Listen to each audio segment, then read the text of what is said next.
বাংলা বর্ষবরণ ঘিরে দেশ জুড়ে বর্ণিল উৎসব। বৈশাখী শোভাযাত্রা আর রমনা বটমূলে হাজারো মানুষের উচ্ছ্বাস, অনিশ্চয়তার ভয় কাটিয়ে সম্ভাবনার দেশ গড়ার প্রত্যাশা। আশা করি যে সবাই সবকিছু ভুলে নতুন করে শুরু করবে। নতুন বছর, নতুন আশা, বাচ্চা কাচ্চারা এগুলো দেখবে। যেহেতু বাঙালিয়ান আমাদের রক্তে আছে, সো ওটাকে জাস্ট একটু সেলিব্রেট করে নতুন বছরটাকে সাদরে গ্রহণ করা। People are dressed beautifully. It's a really nice atmosphere.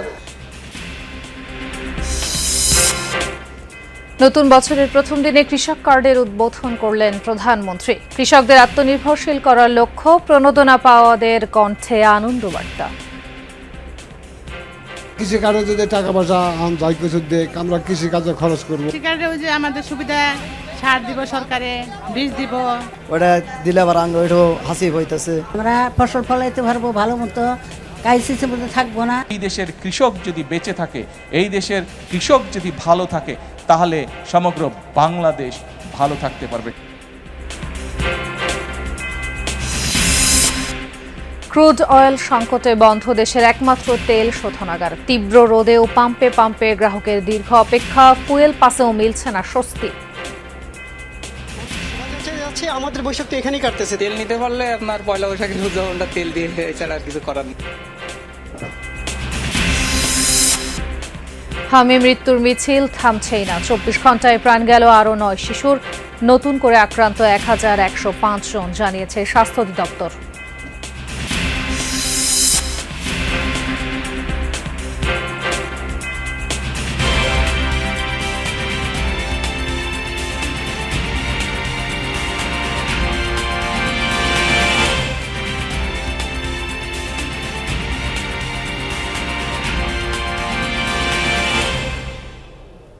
আমন্ত্রণ যমুনা নিউজে আপনাদের সঙ্গে আছি আমি খান তাজনিনা হাসান। এতক্ষণ শিরোনাম দেখছিলেন। স্বাগত 1433। নতুন দিনে নতুন আশা। বাংলা নববর্ষ ঘিরে উৎসবে মাতোয়ারা পুরো দেশ। নানা আয়োজন চলছে বর্ণিল উদযাপন। গ্রাম বাংলা থেকে শহর, সবখানেই সব বয়সী মানুষের মাঝে দেখা গেছে উদ্দীপনা। এসব আয়োজনের খবর জানবো সহকর্মীদের কাছ থেকে। কেন্দ্রীয় শহীদ মিনার এলাকায় আছেন সহকর্মী লাভলি বিথি। যাচ্ছি প্রথমেই তার কাছে। বিথি, বর্ষবরণের কি আয়োজন চলছে আপনার ওখানে, আমাদের জানাবেন। প্রতি বছরই পহেলা বৈশাখে গণসংগীত সমন্বয় পরিষদ শহীদ মিনারে দুপুরের দিকে এই আয়োজনটি রাখে। বিভিন্ন শিশু সংগঠন, বিভিন্ন সাংস্কৃতিক সংগঠন, সত্যেন সেনগুচ্ছির মতো বড় বড় সংগঠন এখানে আসেন, গান করে, নাচ করে, গান নাচ কবিতার মাধ্যমে নতুন বছরকে তারা বরণ করে নেয়। তবে এইবার একটি জিনিস আমরা দেখলাম, এবং এখানে যারা আয়োজকরা আছেন তারাও একটু ক্ষোভ প্রকাশ করেন।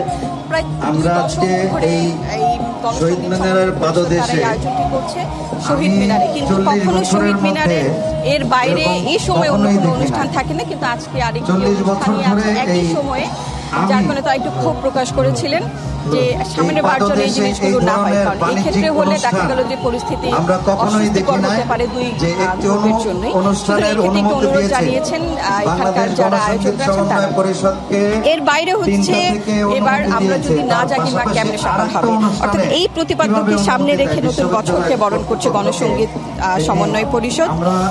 এখানে আয়োজক যারা আছেন, দর্শক যারা আছেন, যদিও অনেক বেশি রয়েছে, কারণে নির্দিষ্ট আসন থেকে উঠে আশপাশে দাঁড়িয়ে ছায়ার মধ্যে দাঁড়িয়ে এই আয়োজন দেখছেন দর্শকরা। আয়োজক, দর্শক যারা হচ্ছে পরিবেশক, সবাই বলছেন যে বাংলা নববর্ষের চেয়ে বড় কোনো সার্বজনীন উৎসব কিন্তু আমাদের দেশে নেই। মানুষে মানুষে মহাপ্রাণের মিলন ঘটায়। সুতরাং কোন ধরনের মানুষের যে সার্বজনীনতা, সেই সার্বজনীনতা ধর্মীয় উন্মাদনা কখন করে নিতে না পারে। এই যে অসাম্প্রদায়িক বাংলাদেশ, মুক্তিযুদ্ধের মাধ্যমে 24-এর গণঅভ্যুত্থানের মাধ্যমে যে বাংলাদেশ আমরা পেয়েছি, কোন ধর্মকে আশ্রয় করে যেন সেই ফাটল ধরাতে না পারে, সেইটা সেই বিষয়ে সচেতন থাকতে হবে, এবং সেই চেতনা ফিরিয়ে আনতে হলে সাংস্কৃতিক জাগরণ দরকার। সুতরাং সেই অসাম্প্রদায়িক বাংলাদেশ গড়ার ক্ষেত্রে, রক্ষা করার ক্ষেত্রে সাংস্কৃতিক কর্মী যারা আছে তাদেরও কিন্তু দায়িত্ব আছে। সব মিলিয়ে বৈশাখের আয়োজন, এখানে মেলা হচ্ছে, মানুষ আয়োজন দেখার পাশাপাশি যে মেলা আছে সেই মেলা থেকে কেনাকাটা করছে, অর্থাৎ বলা যেত উৎসব একটি পরিবেশ। যুক্ত হওয়ার জন্য ধন্যবাদ বিথি। রাজধানীর যমুনা ফিউচার পার্ক থেকে বৈশাখের আয়োজনের খোঁজ খবর রাখছেন সহকর্মী মশির অনিক। যাব তার কাছে। অনেক বর্ষবরণের কি আয়োজন চলছে যমুনা ফিউচার পার্কে, কতটা উপভোগ করছেন সেখানকার দর্শনার্থীরা? আমরা যেখানে আছি অর্থাৎ ঠিক যমুনা ফিউচার পার্কের যেই স্পটেতে আমরা আছি, আমরা একটু দেখাতে চাই বিশেষ করে আমাদের যে জায়গাটা, অর্থাৎ এখানে যে আয়োজনটি হচ্ছে পহেলা বৈশাখের যে আয়োজনটি হচ্ছে সেই আয়োজনটি যদি একটু দেখাতে চাই। আসলে এসো হে বৈশাখ, এসো এসো বলে যেভাবে করে আমন্ত্রণ জানানো হচ্ছে বৈশাখে নানা আয়োজনে এবং উৎসবে, সেটি নিশ্চয়ই আসলে শিশু কিশোরদের মনেও নানা প্রভাব বিস্তার করে রাখে এবং সেই প্রভাব বিস্তারের লক্ষ্যেই এই আয়োজন। প্রথমত আসলে আজকের যে আয়োজনটি ফিউচার ওয়ার্ল্ডের তরফ থেকে করা হয়েছিল, সেখানে শুভ নববর্ষ 1433-এর তরফ থেকে চিত্রাঙ্কন প্রতিযোগিতা অনুষ্ঠিত হয়। এসএএফ আর্ট ইনস্টিটিউটের যে আয়োজন, সেই আয়োজন শেষ হওয়ার পরেই কিন্তু এখন যে সাংস্কৃতিক অনুষ্ঠানের পর্ব, সেই সাংস্কৃতিক অনুষ্ঠানের পর্ব কিন্তু চলমান রয়েছে। এখানে আসলে ছোট ছোট যারা শিশু কিশোররা আছেন, যারা আসছেন একেবারে নতুন হাতের বরণ বলা যায়, যেখানে তারা বরণ ডালা নিয়েই আসলে যেই সাংস্কৃতিক অনুষ্ঠানে নৃত্য পরিবেশনা, সে পরিবেশনাটা করছেন এবং খুবই মিষ্টি মিষ্টি যে সমস্ত অনুভূতিগুলো তাদের, সেগুলো কিন্তু আমরা শুনছিলাম। এবং পুরো এই আয়োজন জুড়ে কিন্তু নানা ধরনের যেই পদক্ষেপ, সেগুলো কিন্তু নেওয়া হয়েছে কর্তৃপক্ষ থেকে। আমরা কর্তৃপক্ষের সঙ্গে কথা বলছিলাম, তারা বলছিলেন যে আসলে এই যে আয়োজনগুলো, সেই আয়োজনগুলো আসলে শিশু কিশোরদের মনে, বিশেষ করে যেই পহেলা বৈশাখ এবং বাঙালি যেই সংস্কৃতির ধারক বাহক যারা আগামীর প্রজন্ম, তাদের জন্য আসলে এই আয়োজনগুলো করা হয় এবং তাদের মনের মধ্যে একটা আলাদা জায়গা করে দেওয়ার জন্য যে তাদের ঐতিহ্য সংস্কৃতি, সেটি যে কত ইউনিক একটা জায়গা এবং সেই জায়গাটা থেকে আসলে নতুন করে বরণ করে নেওয়া যারা নতুন প্রজন্ম, সেই প্রজন্মের যে অনুভূতি, সেই অনুভূতিগুলো কিন্তু জানতে পারা যায়। আমরা আসলে যেমনটা দেখছি যে এখানে নানাবিধ যে আয়োজন, সেই আয়োজনের মধ্যে সাংস্কৃতিক অনুষ্ঠান চলছে, এছাড়াও কিন্তু আরও আয়োজন রয়েছে। আমরা তারও সবশেষ নিশ্চয়ই জানাবো। যুক্ত হওয়ার জন্য ধন্যবাদ অনেক। নববর্ষ বরণে বাংলা মোটর এলাকা থেকে র্যালি শুরু করেছে জাতীয় নাগরিক পার্টি এনসিপি। সেখানে আছেন সহকর্মী আরিফুর রহমান সবুজ, সরাসরি যুক্ত হচ্ছি তার সঙ্গে। সবুজ, র্যালি এখন কোথায় আছে, কি বার্তা দেয়া হচ্ছে এই র্যালি থেকে? মূলত র্যালিটি কিছুক্ষণ আগে শুরু হয়েছে এবং এই যে পহেলা বৈশাখের যে রং, সেই রং কিন্তু এই র্যালি জুড়ে আমরা দেখতে পাচ্ছি। র্যালিটি মূলত এনসিপির যে কার্যালয়, সেইখান থেকে বের হয়ে ইন্টারকন্টিনেন্টালের মোড়টি রয়েছে, সেই মোড়টি ঘুরে আবারও সেটি তাদের যে কার্যালয়, এনসিপির যে কার্যালয়, সেই কার্যালয়ে এসে শেষ হবে, সেই কার্যালয়ের দিকে এগোচ্ছে। আপনি নিশ্চয়ই দেখতে পাচ্ছেন এনসিপির যে শীর্ষ নেতৃত্ব, তাদের যে নারী নেতৃত্বরা বাদ্য বাদনার তালে নেচে গিয়ে এই যে র্যালিটি, এই দিনটিকে অর্থাৎ পহেলা বৈশাখ বাঙালির যে প্রাণের উৎসব, সেই উৎসবটিকে পালন করছে। এবং এখানে মূলত এনসিপি এই তাদের যে কার্যালয়, তাদের কার্যালয়ের পাশে যে নেভি কলোনি রয়েছে, সেই নেভি কলোনির মুখে একটি বৈশাখী উৎসবের আয়োজন করেছে। সেখানে নানা ধরনের আয়োজন রয়েছে এবং এই র্যালিটির পরে তাদের যে সাংস্কৃতিক অনুষ্ঠান সহ বৈশাখী মেলার আয়োজন, সেই আয়োজনগুলো শুরু হবে।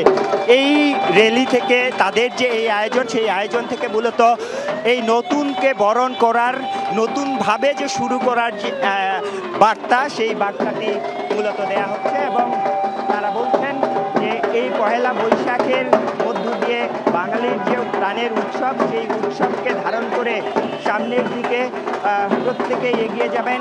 এনসিপিও তাদের প্রথম দিকে, অর্থাৎ এই বার্তাকে সামনে রেখে প্রাণের যে উৎসব, সেই উৎসবের রঙকে সামনে নিয়ে একটি আজকের দিনটির মাধ্যমে একটি সূচনা হলো, সেই দিনটিকে সামনে রেখে তারা এগিয়ে যাবেন।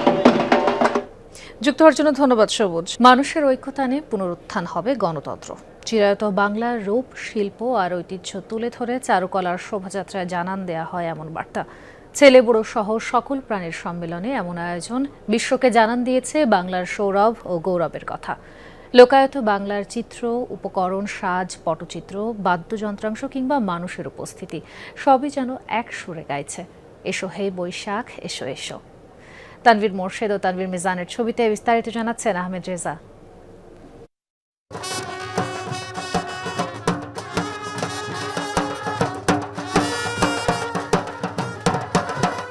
মঙ্গলের বার্তা আর আনন্দের উচ্ছ্বাস নিয়ে বৈশাখী শোভাযাত্রা। সকাল 9:06 ঢাকা বিশ্ববিদ্যালয়ের চারুকলা থেকে যখন শোভাযাত্রা শুরু, তখন সারথি লাখো মানুষ। নেতৃত্বে ঢাকা বিশ্ববিদ্যালয়ের উপাচার্য ও সংস্কৃতি মন্ত্রী। সকল সংকট কাটিয়ে আগামী একটা বছর সুন্দর কাটুক, বাংলাদেশের সমৃদ্ধি কামনা করছি আমরা।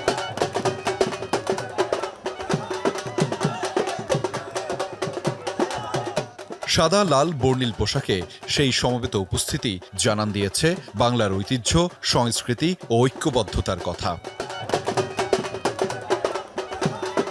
যে ঐক্যের ফলেই এবারের শোভাযাত্রার প্রতিপাদ্য নববর্ষের ঐক্যতান, গণতন্ত্রের পুনরুত্থান। যান্ত্রিক যাপিত জীবনে শেকড়ের এই আয়োজন প্রশমিত করে স্বকীয়তা, উচ্ছ্বসিত করে হৃদ মাঝার। পুরনো বছরের গ্লানি, জীর্ণতা আর শোককে পেছনে ফেলে নতুনের শুরু।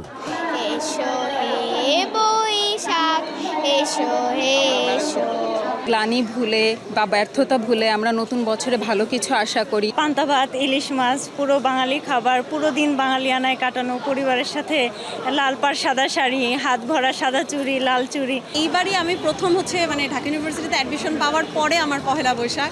আমার খুবই ভালো লাগছে। বৈশাখ মানে হচ্ছে আমি লাল সাদা কোনো একটা শাড়ি পরবো, আমার আম্মু আমার আপুর সাথে ঘুরতে যাব, সুন্দর করে নতুন পোশাক পরবো, ঘুরতে যাব, সবার সাথে দেখা হবে। ভিনদেশ থেকে যারা সামিল হয়েছেন বাংলার এমন স্বকীয় আয়োজনে, তারাও মুগ্ধ, বিমোহিত। শোভাযাত্রা আরও বর্ণিল করে বাংলার বিভিন্ন ক্ষুদ্র নৃগোষ্ঠীর স্বতঃস্ফূর্ত অংশগ্রহণ। People are dressed beautifully. It's a really nice atmosphere. খুব ভালো লাগে, মানে এখানে অনেক মানুষ আছে এবং মানুষেরা খুব ফ্রেন্ডলি। অনেক লোকের সমাগম হয়েছে। যতগুলাই নাম দেন কেন, যত সুন্দরী নাম হোক না কেন, আমি কিন্তু মঙ্গল শোভাযাত্রাই বলবো। অভ্যাস। শোভাযাত্রায় ছিল কয়েক স্তরের নিরাপত্তা বলয়। শুরুর দিকে ছিল অশ্বারোহী, পর্যায়ক্রমে আইন শৃঙ্খলা রক্ষাকারী বাহিনী, বাংলাদেশের পতাকা হাতে শিক্ষার্থী, রোভার স্কাউট, প্রক্টোরিয়াল টিম, সবশেষ শোভাযাত্রার প্রধান ব্যানার।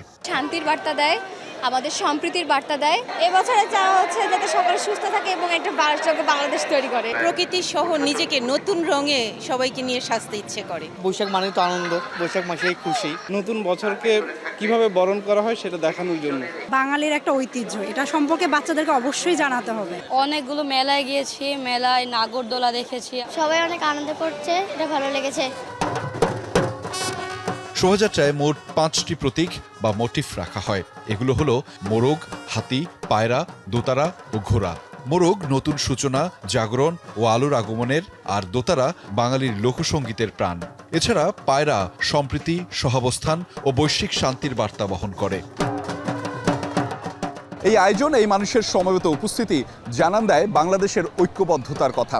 একই সাথে বাংলাদেশের গণতান্ত্রিক যাত্রা পুনরুত্থান করতে মানুষের সমবেত উপস্থিতি দারুণ কণ্ঠে বলেছে বাংলাদেশকে ভালো রাখার, বাংলাদেশকে এগিয়ে নিয়ে যাওয়ার। আহমেদ রেজা, যমুনা নিউজ, ঢাকা। রমনার বটমূলে নতুন বাংলা বছর বরণ করল ঐতিহ্যবাহী সাংস্কৃতিক প্রতিষ্ঠান ছায়ানট। ভোর 6:15 আয়োজনের শুরু। প্রায় 200 শিল্পীর অংশগ্রহণে এই আয়োজন ছায়ানটের প্রত্যাশা, সব শঙ্কা, অনিশ্চয়তা আর ভয়ের অবসান ঘটুক। 1433 বঙ্গাব্দের প্রথম প্রভাতে ভোর 6:15 জেগে ওঠে সুরের নবজাগরণ। বাতাসে সুর, বাণী, ছন্দে শুরু হয় ছায়ানটের এবারের প্রভাতী আয়োজন। এবারের আসরে ছিল 8টি সম্মিলিত গান, 14টি একক গান এবং 2টি আবৃত্তি। প্রায় 200 শিল্পীর অংশগ্রহণে এই আয়োজন রূপ নেয় সংস্কৃতির মহাসমুদ্রে। ছায়ানটের প্রত্যাশা করে সমস্ত শঙ্কা, অনিশ্চয়তা ও ভয়ের অবসান ঘটুক, মানবজাতি ফিরে পাক শান্তি, স্বস্তি ও কল্যাণের পথ। পাহাড়েও চলছে বর্ষবরণের নানা আয়োজন। উৎসবে মেতে উঠেছে বিভিন্ন সম্প্রদায়ের মানুষ। মারমা সম্প্রদায়ের সাংগ্রায় উৎসবের রঙিন খাগড়াছড়ি। শহরের পানখাইয়া পাড়ার মারমা উন্নয়ন সংসদের মাঠে চলছে নাচ, গান, পানি খেলা। জমকালো আয়োজনে মারমা তরুণ তরুণীরা ঐতিহ্যবাহী সাজ পোশাকে সজ্জিত হয়ে মেতে উঠেছে জলকেলিতে। এর মধ্য দিয়ে বর্ষবরণ ও বিদায় দেয় মারমা সম্প্রদায়। রাঙামাটিতে পাহাড়ি বাঙালিদের মেলবন্ধনে উদযাপিত হয়েছে পহেলা বৈশাখ। জেলা প্রশাসনের উদ্যোগে বর্ণাঢ্য মঙ্গল শোভাযাত্রা, সাংস্কৃতিক অনুষ্ঠান ও পুরস্কার বিতরণী অনুষ্ঠিত হয়। নানা প্রতিকৃতি, ব্যানার, ফেস্টুন নিয়ে অংশ নেন পাগাড়ি বাঙালির সব বয়সী মানুষ। শোভাযাত্রা শেষে শহীদ আব্দুল আলী মঞ্চে মনোজ্ঞ সাংস্কৃতিক অনুষ্ঠান পরিবেশন হয়। নাচ গানের মধ্য দিয়ে ক্ষুদ্র নৃগোষ্ঠীদের ঐতিহ্য তুলে ধরা হয়। পরে যেমন খুশি তেমন সাজো, কুইজ এবং চিত্রাঙ্কন প্রতিযোগিতায় অংশ নেওয়া শিক্ষার্থীদের পুরস্কার বিতরণ করা হয়। পার্বত্য জেলা বান্দরবানে বর্ণাঢ্য আয়োজনের মধ্য দিয়ে উদযাপিত হচ্ছে বাঙালির প্রাণের উৎসব পহেলা বৈশাখ। সকালে জেলা শহরে বৈশাখী অনুষ্ঠানের আনুষ্ঠানিক উদ্বোধন করা হয়। শোভাযাত্রা শেষে ক্ষুদ্র নৃগোষ্ঠীর সাংস্কৃতিক ইনস্টিটিউটের হল রুমে অনুষ্ঠিত হয় মনোজ্ঞ সাংস্কৃতিক অনুষ্ঠান। দিনব্যাপী আয়োজনের মধ্য দিয়ে বাঙালির ঐতিহ্য, সংস্কৃতি ও সম্প্রীতির এক বর্ণিল মিলন মেলা হয়ে ওঠে। দেশের 22,000-এর বেশি ভূমিহীন প্রান্তিক ও ক্ষুদ্র কৃষকের হাতে কৃষক কার্ড তুলে দিয়েছে সরকার। এই কার্ডের আওতায় বছরে 2,500 টাকা সহ 10টি সুবিধা পাবেন কৃষকরা। পহেলা বৈশাখে টাঙ্গাইলের কৃষকদের হাতে কৃষক কার্ড তুলে দিয়ে কার্যক্রমের উদ্বোধন করেন প্রধানমন্ত্রী তারেক রহমান। বলেন, যতবার বিএনপি দেশ পরিচালনার দায়িত্ব পেয়েছে ততবারই কৃষকের পাশে দাঁড়িয়েছে। বিএনপি সরকারের লক্ষ্য নিরাপদ দেশ গঠন ও কৃষকদের আত্মনির্ভরশীল করা। পঞ্জিকার পাতা উল্টে বৈশাখ আসে অগ্রহায়ণ, কিন্তু বাংলার কৃষকের দিনলিপিতে বদল নেই। হাড় ভাঙা খাটুনির পর ফসলের ন্যায্য দাম না পাওয়া কিংবা ঋণের জালে বন্দী হওয়া মাঠের সবুজ ক্যানভাসের আড়ালে এটাই কৃষকের ধূসর বাস্তবতা। সারটার অতিরিক্ত দাম বানাইছে, 1800 টাকার বস্তা 2400 টাকা বানাইছে। নিম্নে 1500 টাকা দানের দাম থাকুন লাগবে, তাহলে সে মোটামুটি আমরা চলে বাঁচুন, নাই বাঁচা নাই। প্রতিটি সিমলে আপনার 1 মণ ভুট্টা পাই বা 1 মণের বেশিও হয়। আমি 1100 টাকা এখন বাজার মূল্য, তো আমি 1100 টাকা যদি পাই আমার ওই জায়গায় 3 থেকে 400 টাকা খরচ হয়। পাওয়া না পাওয়ার এই অসম সমীকরণ বদলাতেই কৃষকের জন্য কৃষক কার্ড দেয়ার নির্বাচনী প্রতিশ্রুতি দেন বিএনপি চেয়ারম্যান। ক্ষমতায় আসার 2 মাসের মাথায় টাঙ্গাইলের শহীদ মারুফ স্টেডিয়ামে প্রধানমন্ত্রী হিসেবে 15 জনের হাতে আলোচিত এই কার্ড তুলে দেন তিনি। আমাদের সংসারে উপকার আসবে, আমরা ফসল ফলাইতে পারবো ভালো মতো, কাইসিসের মধ্যে থাকবো না। এই কাজের আগে কোনো মূল্যায়ন সম্মান ছিল না। এই বিএনপি সরকার, মাননীয় প্রধানমন্ত্রী আমাদের কাজের সম্মান দিচ্ছেন। আমাদের অনেক মনে খুশি লাগতেছে, সরকার আমাদের এরকম উদ্যোগে ডাকছে। প্রাক পাইলটিং পর্যায়ে 10 জেলার 11টি উপজেলায় একযোগে 5 শ্রেণীর কৃষক ও মৎস্য চাষী, দুগ্ধ খামারি সহ 12,000-এর বেশি মানুষ পেয়েছেন কৃষক কার্ড। উদ্বোধনের পরপরই তাদের ব্যাংক অ্যাকাউন্টে চলে যায় 2,500 টাকা। প্রধানমন্ত্রী বলেন, তার সরকার মানুষের ভোটের প্রতিদান দিতে চায়। আপনাদের ভোটে নির্বাচিত বর্তমান সরকারের লক্ষ্যই হচ্ছে কৃষককে আত্মনির্ভরশীল হিসাবে গড়ে তোলা, কৃষককে সচ্ছল হিসাবে গড়ে তোলা। সেই জন্য এই কৃষক কার্ড আমরা দিয়েছি। এই বাংলাদেশে একমাত্র বিএনপি সরকার যতবার এই দেশ পরিচালনার সুযোগ পেয়েছে, বিএনপি সরকারই চেষ্টা করেছে কৃষক ভাই বোনদের পাশে দাঁড়ানোর জন্য। আপনারা বিএনপির উপরে বিগত নির্বাচনে আস্থা রেখেছেন, ইনশাল্লাহ এই সরকার আপনাদের সেই আস্থার পূর্ণ মর্যাদা দিবে। এই কার্ডের মাধ্যমে ন্যায্য মূল্যে কৃষি উপকরণ, সহজ শর্তে কৃষি ঋণ সহ 10 ধরনের সুবিধা পাবেন কার্ডধারী কৃষকেরা। দেশ গঠনে নাগরিকদের সহযোগিতা চান সরকার প্রধান। কৃষি পণ্যের সাথে সম্পর্কিত যে সকল কলকারখানা আছে সেগুলিও যাতে প্রতিষ্ঠিত করা যায়। যে সকল জায়গায় ফসল নষ্ট হয়ে যায়, কোল্ড স্টোরেজ হবে, সেখানে ধীরে ধীরে আমরা কৃষক ভাইদের সুবিধার জন্য আমরা কোল্ড স্টোরেজ তৈরি করব। এই দেশের কৃষক যদি ভালো থাকে তাহলে সমগ্র বাংলাদেশ ভালো থাকতে পারবে। প্রায় 8,34,00,000 টাকা ব্যয়ের এই প্রাক পাইলটিং প্রকল্প শেষ হওয়ার পর আগামী আগস্টে 15টি উপজেলায় চলবে এই কার্যক্রমের পাইলট প্রকল্প। গ্রামীণ উন্নয়ন, উৎপাদন বৃদ্ধি আর খাদ্যে স্বয়ংসম্পূর্ণ অর্জনের লক্ষ্যে সাবেক রাষ্ট্রপতি জিয়াউর রহমান প্রবর্তন করেন কৃষি নীতি, যার সুফল এখনও ভোগ করছে বাংলাদেশ। এরপর খালেদা জিয়ার আমলে কৃষকদের জন্য খাজনা ও ঋণ মওকুফ করা হয়, নেওয়া হয় বেশ কিছু কৃষি বান্ধব কর্মসূচি। এবার তাদেরই সন্তানের হাত ধরে কৃষকরা পেল কৃষক কার্ড। সড়কপথে লাল সবুজের বাসে চড়ে টাঙ্গাইলে আসেন প্রধানমন্ত্রী। পরে অবিসংবাদিত নেতা মাওলানা আব্দুল হামিদ খান ভাসানীর মাজার জিয়ারত করেন তিনি। পরিদর্শন করেন কৃষক মেলা। কৃষকের ফলানো খাদ্যশস্য, কৃষি উপকরণ ও কৃষকের শ্রমের চিত্র উঠে আসে এই মেলায়।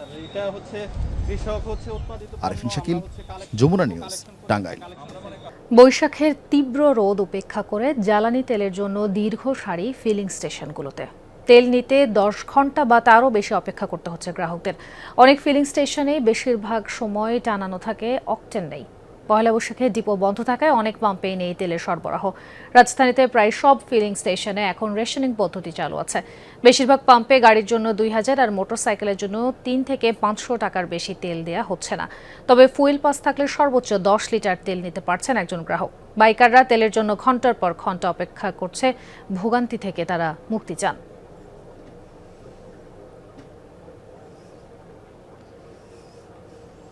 ক্রুড তেল সংকটের কারণে পরিশোধন কার্যক্রম বন্ধ ঘোষণা করেছে দেশের একমাত্র রাষ্ট্রায়ত্ত তেল শোধনাগার ইস্টার্ন রিফাইনারি।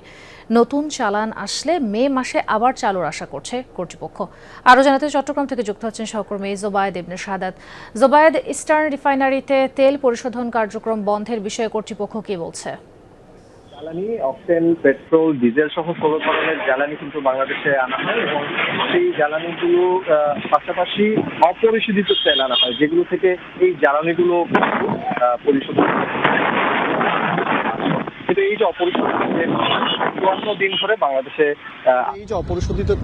সেটা 54 দিন ধরে বাংলাদেশে আসেনি, যার কারণে এই রাষ্ট্রায়ত্ত যে প্রতিষ্ঠান ইস্টার্ন রিফাইনারি, এই ইস্টার্ন রিফাইনারিতে কিন্তু এখন যে তেল পরিশোধন সেটি বন্ধ আছে এবং সেই পরিশোধন বন্ধ থাকায় যে তাদের জ্বালানি পরিশোধন সেটা কিন্তু হচ্ছে না। তারা বলছেন যে মার্চ মাসের প্রথম নাগাদ তাদের যে জ্বালানি সেই অপরিশোধিত জ্বালানি আসার সম্ভাবনা রয়েছে এবং সেই জ্বালানিগুলো আসলে পুরোদমে আবার ইস্টার্ন রিফাইনারি থেকে তাদের যে পরিশোধন কার্যক্রম সেটি চালু হবে। ধন্যবাদ জোবায়েদ। দেশে গত 24 ঘন্টায় হাম ও এর উপসর্গ নিয়ে আরও 9 শিশুর মৃত্যু হয়েছে। স্বাস্থ্য অধিদপ্তরের সংবাদ বিজ্ঞপ্তিতে এই তথ্য জানানো হয়। সোমবার সকাল 8টা থেকে আজ সকাল 8টা পর্যন্ত 24 ঘন্টায় হামে আক্রান্ত হয়ে একজন ও সন্দেহজনক হাম উপসর্গে আরও 8 জনের মৃত্যু হয়।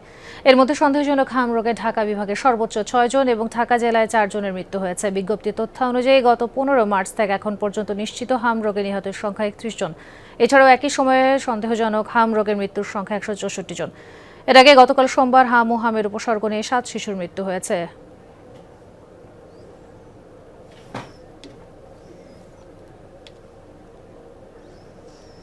দর্শক, এই ছিল যমুনা নিউজে।